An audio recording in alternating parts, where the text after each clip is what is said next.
And welcome everybody. I hope now that the holiday season has started, I hope it's going well for you. I hope people are keeping their Christmas parties um, and that this will be a joyous holiday season.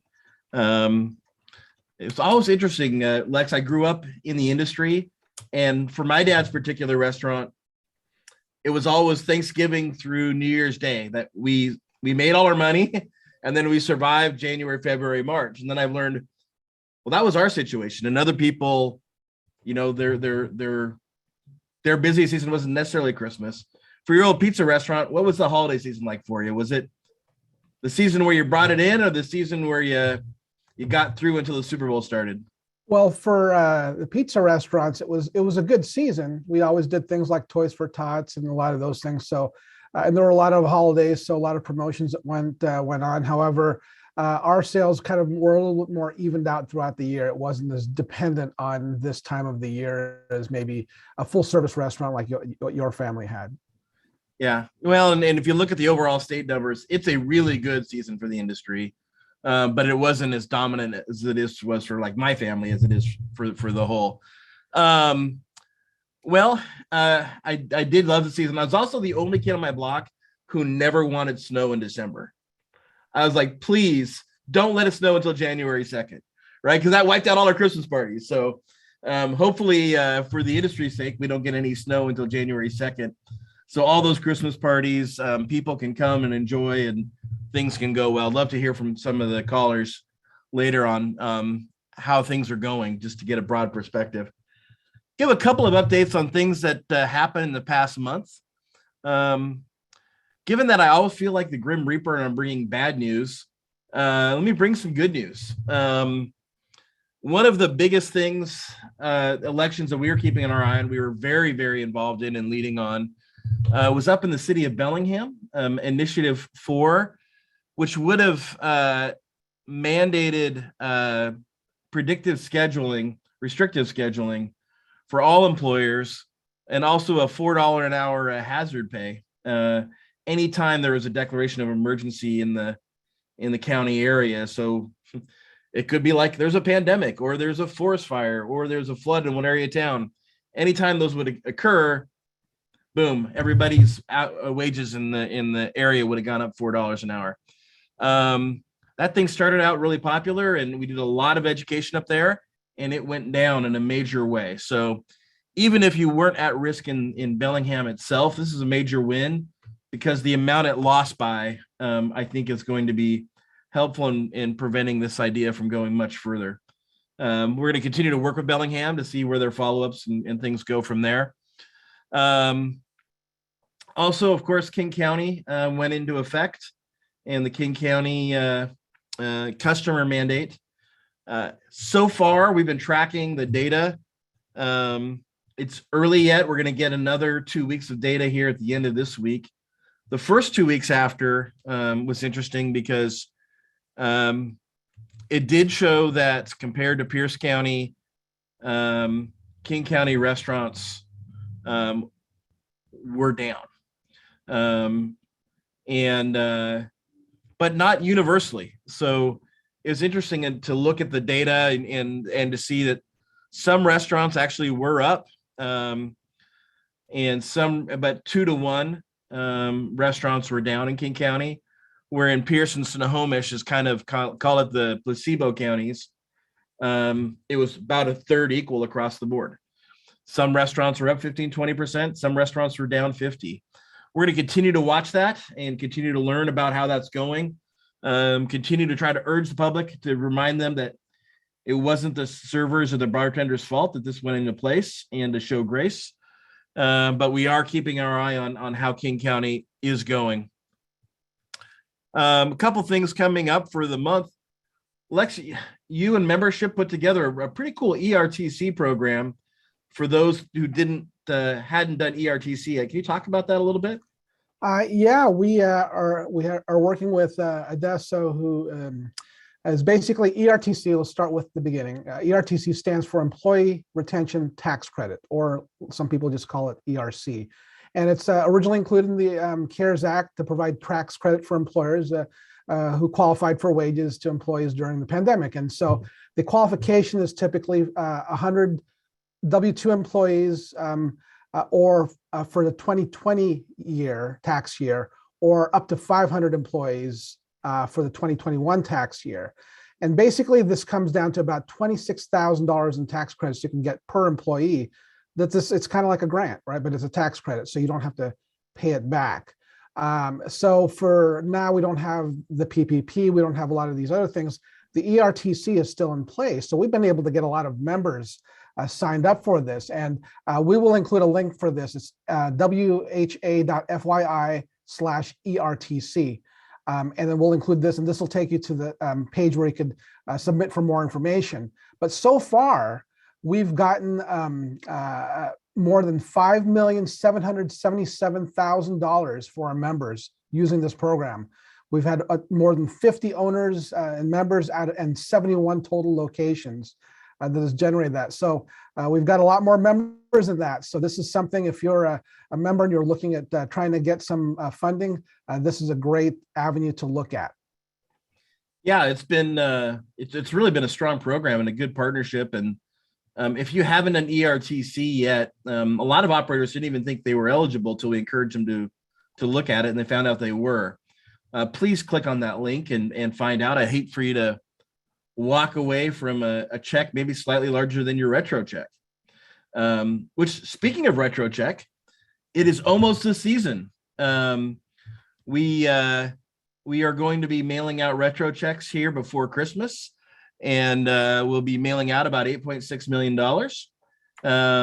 And we're excited to do that. So among other things, make sure you don't throw that envelope away when it comes.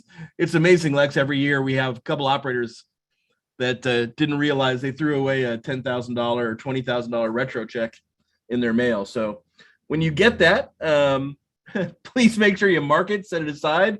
We want you to have the money. So it'll be a good thing. It's an interesting year because injuries actually relatively were down, but because our overall employment was so far down, the check it won't be as big as it sometimes has been, but still 8.6 million ain't bad, and it'll be a good check coming out. The other thing, so we're in the mood of passing out money. I want to thank our Seattle team. There was an anonymous donor who donated almost $3 million to support minority businesses in Seattle, and our Seattle team helps recruit all the Asian-owned businesses that the grant was specified for, and I think over 290 people will businesses in the Seattle area will also receive a grant. So a lot of good stuff, and trying to get people as much financial help as we can. Well, outside of that stuff, let's talk about the state of the virus, which really is kind of what we want to talk about today. For those of you who went away for Thanksgiving and then have come back to say, okay, where are we at? Like holding your breath and a little bit fearful. I think there's some relatively good news on the virus front, and I'm sharing my screen only so I can keep my thoughts intact. But for those who are driving and reading this, don't worry, you'll be hearing me talk about it. Lisa, can you see a graph? Yes. Okay. And it's a graph of the 14-day COVID cases? Yes. Okay. So COVID cases, the 14-day average trend continues to fall. It's down to 280 cases over a 14-day window per 100,000.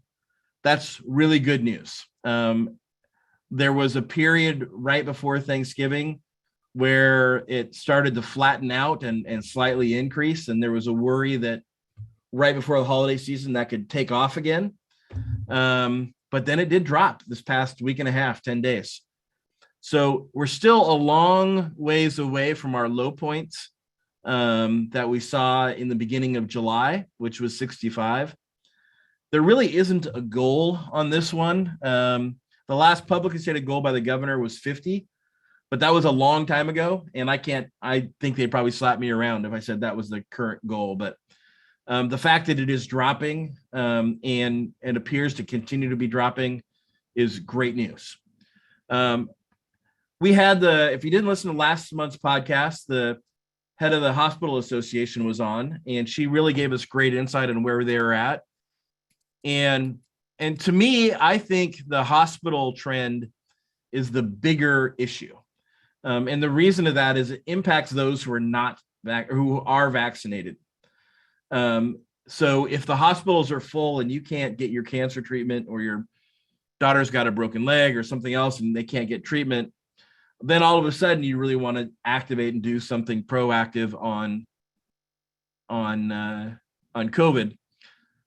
So at what point are the hospitals not impacted? Cassie said, the head of the hospital association said their goal is to get around 5. Well, look at that, Mark. We really dropped off hard in the past week. We've dropped all the way down to 6.7.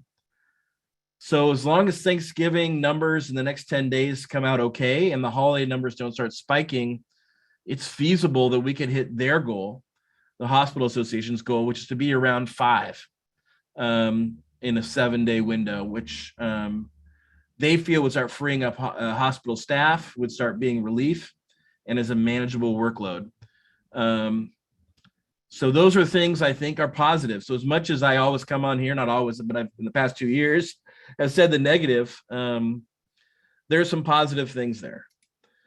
That being said, with every spring comes sun and showers. Omicron, it's Omicron, by the way, as being a Greek, not Omnicron for those who like the Autobots. I've been hearing some of the media people say Omicron. It's driving me nuts. I'm like, that is not what my yaya taught me. Omicron virus has been out there. I would not overreact or underreact. I think the reality is it should be on our radar.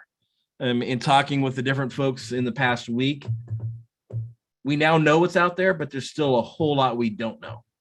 And I did think that, I don't always agree with Dr. Fauci, but I thought his comments were accurate, that we should watch it, but there's no need to panic. And it's just a good thing to be aware of. So Omicron could change these numbers, but they also could not. So we're really, it's just a thing to be aware of, but there's no real news, no real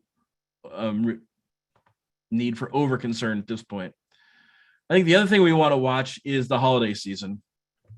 If I happen to go back to that chart, this is about the time last year, the governor had already closed us down for a week.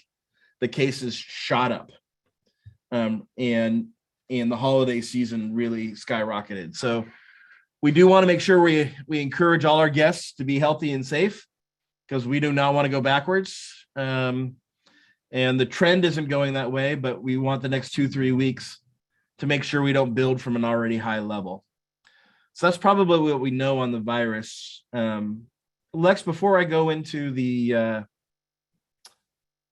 state of the vaccine mandates and the employee mandates, did I share anything there where I went too fast on the state of the virus? I think that was a good pace. You got all the big points. Okay. Let's talk a little bit about vaccine mandates. So what we know at this point is there is December 10th is the next big date. December 10th is when the consolidated cases will be heard at the 5th District Court. And we're expecting a ruling shortly after that. And so if I were you, if I still had restaurants and I was had more than 100 employees, I would plan on this going into effect because the time frame that will be allowed if ultimately Biden's administration prevails will be really narrow. I'm also anticipating, and this is anticipation, not knowledge, that Governor Inslee will institute the Biden mandate and maybe have a different set of court precedences and opportunity than the president. So if I am an operator and I'm in that 100 plus category, I'm probably going to say, I'm going to operate as if this is going to happen. I'm going to warn my employees if this is going to happen.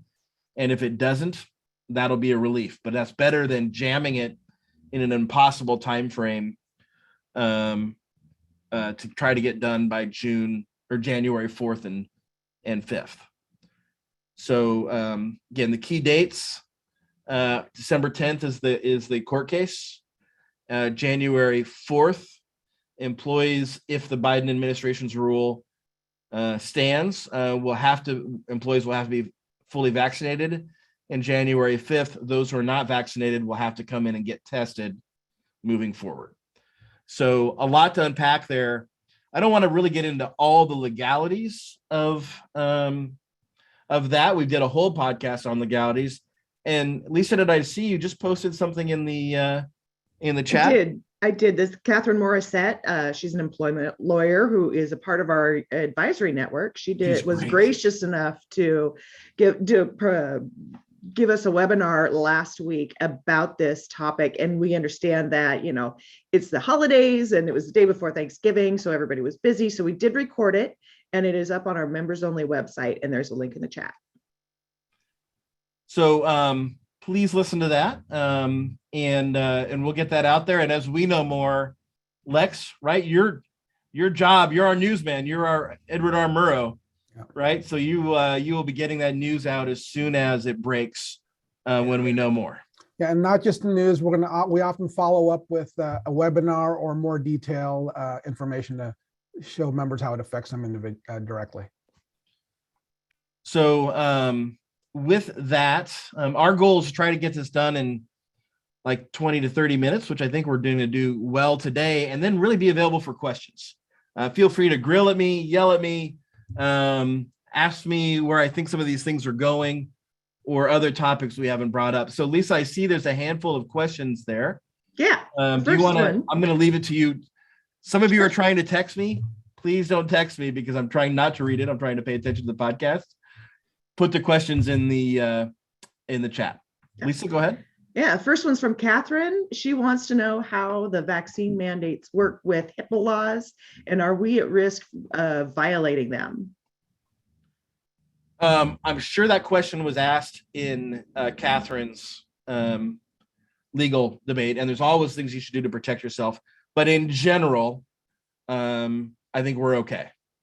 A lot to be determined, but in general, that was one of the early concerns. But as long as we're not,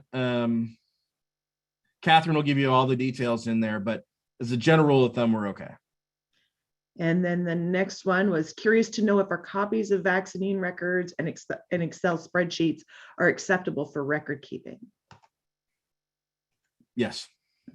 Catherine can walk again through the details. And again, I'd encourage you, I'm going to try to stay out of the legal side. We haven't seen the court case come out. There'll be some other things. I'm going to give you broad answers and encourage you to listen to Catherine's podcast for the heavier details. And we have one from Jason. Do you think they will look at separate legal entities when determining employee headcount or a collective based on common ownership? The latter. So it's much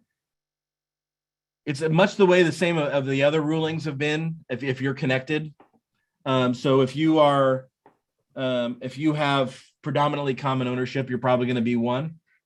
But if you're invested in an art museum, or I don't know, I'm trying to make something up. If you're invested in something else and it's less than 15% common ownership, I'm not concerned.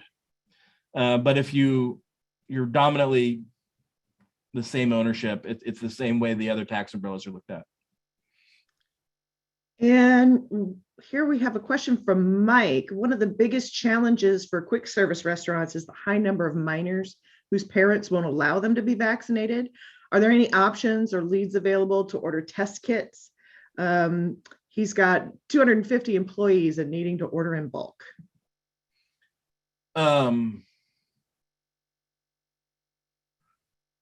Great question. Lex, help me think through this one for a second. I know that a lot of these testing sites are run by private companies. In fact, one of our former chairs of the association, Brett Stewart, has actually invested in a couple of the testing sites and operating them. So if you have a testing site near your locations, you might just want to travel down and talk to the manager there, find out who's leading that, and find out if there's a cooperative effort you can do there or how that might work. That being said, Lex, are you aware of any group buying of testing kits or other things? Well, I think you mentioned a really good potential resource is one of our former board members, Brett. We can reach out to him and follow up and see if he might be able to help Mike out and others who are in a similar situation. Yeah. As a follow-up, he says sending employees to get tested weekly is a little unrealistic when they're it's iffy whether or not they'll show up anyways. So he's hoping to do this in-house. I'm not aware of anything, but I'll tell you what, let's mark Mike's point down and let's have our biz dev team see if we can't put together something for that. And let's if we can find a resource, Mike, we will. Hi, by the way, Mike, it's been too long. It's good to see your name there. Christopher says that Fikes, I'm not familiar with Fikes, but I'm on the east side. They offer bulk test kits for those out there. Okay. All right, and those are all the questions we have for now, unless somebody else has another one. I do think it's interesting news in that the governor in his press conference did indicate he's going to follow the Biden administration at this point. Early on, there was a lot of questions on whether he would lower the number from 100 to 50 I thought in some of the earlier press conferences, he made it pretty clear he wasn't a big fan of the testing out option. But he has indicated since then that he is going to follow the Biden administration and allow for testing out and not looking at lowering the number at this time. So I think those were interesting pieces of news. I think some of the other interesting pieces of news is there's a lot of studies going on right now on what the impact of those who've had a serious version of the virus and gotten through it. What are their antibodies like and how long do they last and how does that compare to being vaccinated? I don't know how that's going to play out, but a lot of those studies are going to be coming up in the next 6 weeks. And I think we're going to be learning more about that as well. Hopefully that means these cases keep dropping. Lex, it probably would be a good idea in our mid-December newsletter just to give an update on where cases are at, something that's kind of easy to follow and track, because as long as cases keep dropping, the threat of additional regulation is going to keep dropping. And one of the things that when we hit that numbers that get below some of these targets, we want to start talking about where masks are at and in high vaccinated areas or other areas, what's the long-term play on masks? But we got to see the numbers keep dropping. Did any other questions come in, Lisa? Yes, we have one from Glenda. Rural areas are not going to be able to provide testing, nor can they afford to be able to provide it. How are businesses planning to administrate it? Payroll deduction or cash payments? Let me see if I can read the question. I'm not fully following. Well, you don't have to provide the test, but if you have to provide it operationally because your employees aren't getting it and or it's a burden for hire, then I think that's a different question, which I think is what Mike was saying is if he made his employees just go get it, they're just not going to show up for work. But to be clear, the burden of cost, strictly speaking, is on the employee and it's the option of the employer. So Glenda, I would try to work with, if there is a testing site in your area, let's also mark down Glenda's name to have BizDev follow up with if there's anything we can do there. As we're talking about employees, this is if you didn't hear my podcast from last month, this is gonna continue for a while. There are no more, we're at an almost record low in number of people on unemployment. So there are no more people on unemployment. I'm actually meeting with some employment experts later this week to dive into it, but the workforce that you've got is the workforce that you've got. And so I think to the degree that you have time over the holidays to be really strategic on how am I going to move forward? What's my workforce going to look like? What kind of hours am I going to have? I'm projecting we're going to be in this for a couple of years now, unless there's another big dynamic change. So I'm really encouraging operators to, how do I operate? How do I recruit? How do I attract? How do I function differently? Speaking of other podcasts, our Northwest Hospitality Leadership podcast is now going, and our second episode is up, correct, Lisa? It is up, correct. This one is on finding the ideal team players. The next one, which will be up in a week and a half, is going to be on motive, and when you find great people, and do they really want to be the boss or the leader or the manager? Do they really want to go to that next step? And so we're going to be putting these out once a month. These are our partnerships with the Table Group, which wrote just a terrific series of leadership books, and a couple of operators. So the operators on the upcoming one are Steve Hooper with Ethan Stoll Restaurants, and Jenny Grossklad with Columbia Hospitality. And so they really did, I thought, a nice job. I'm looking forward to hopefully having another leadership tool for your young leaders, or even us old ones, to learn and get better and lead in a modern world. With that, Lisa, we're approaching 10:30, which is our goal to end by. Is there any last questions? No. Everybody have a great holiday. I hope the lines are around the parking lot to get into your places. I hope the Christmas parties start coming in as these cases keep dropping. I hope people book rooms for the holidays, and let's start this new year's off well. Let's think good thoughts, and we'll deal with the rest. Everyone have a good one. It's an honor to serve you.